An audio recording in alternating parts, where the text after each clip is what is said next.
Item hash, SCP-077. Object class, Euclid. Special Containment Procedures, SCP-077 is to be kept in Research Sector 861 on top of a half-a-meter steel pedestal in a 3 meters by 3 meters by 3 meters chamber with half-a-meter thick steel reinforced walls. The reinforced steel hatch door to the chamber is to comply with AH-37 protocol, and is to be guarded at all times by 2 Level 1 personnel. A boom mic connected to a speech recognition system should verify that all pronunciation is within standards. A camera is to be mounted within the chamber to record any changes. Every 8 hours, a minimum of 2, but preferably 3, trained D-class personnel are to enter the containment area and, in a loud, clear voice, read the runes etched onto SCP-077 in unison. The reading must be performed by individuals who understand the full meaning of the runes being read, who are able to pronounce the entirety of the inscription correctly, and who are no more than 30 centimeters away from SCP-077. All personnel must undergo a 1-week training session with Foundation linguists for pronunciation, reading, and dialect coaching. A minimum of 20 D-class personnel are to be trained or undergoing training at all times. Trained D-class personnel are exempt from termination until such time as they have been replaced. Foundation linguists are to remain on call in case of an unexpected rune change.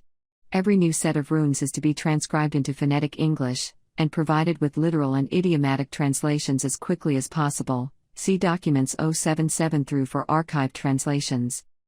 The cafeteria menu for Research Sector 861 must not include any potatoes or potato-based ingredients.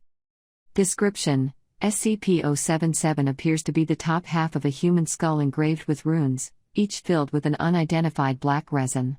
The runes change every lunar month, defined by the full moon rising above the horizon in Ireland, as well as at the winter and summer solstices, the spring and autumn equinoxes, and whenever a partial, annular, or total solar or lunar eclipse is visible from Ireland. If these engravings are not read aloud at least once within a 24-hour period, the eye sockets and nasal cavity of SCP-077 will emit SCP-0771. SCP-0771 is a luminescent green vapor whose precise nature remains undetermined. It is to be noted that, although SCP-0771 behaves as a normal gas in all other ways, it only occupies those spaces which are within SCP-077's effective line of sight, and does not flow into the space behind SCP-077 unless confined. Opaque impermeable barriers with no biological content can provide temporary protection from SCP-0771. However, attempts to permanently contain SCP-077 within opaque containers have failed, due to the artifact's production of sufficient quantities of SCP-0771 to explosively rupture these containers. All biological material, with the obvious exception of SCP-077 itself, which comes in contact with SCP-0771 is instantly transformed into a viscous, malodorous ooze. The ooze has been identified as the rotted flesh of potato tubers, Solanum tuberosum, which have been severely infected with the potato blight, Phytophthora infestans. 1 cubic centimeter of SCP-0771 transforms upwards of 800 grams of biological material. Reading SCP-077's engravings has noticeable, if transient, effects on the health of the readers.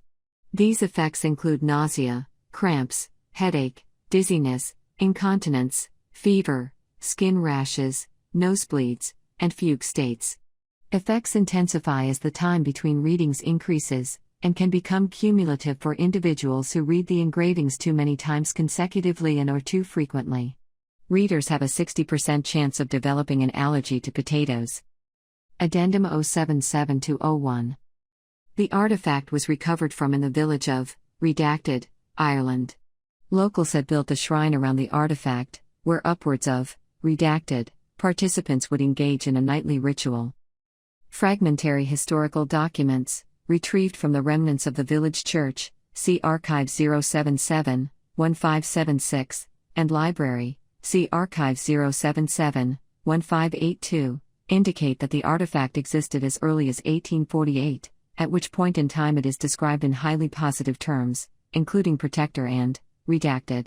By 1869, however, references to the artifact are fearful, resentful, and couched in euphemism.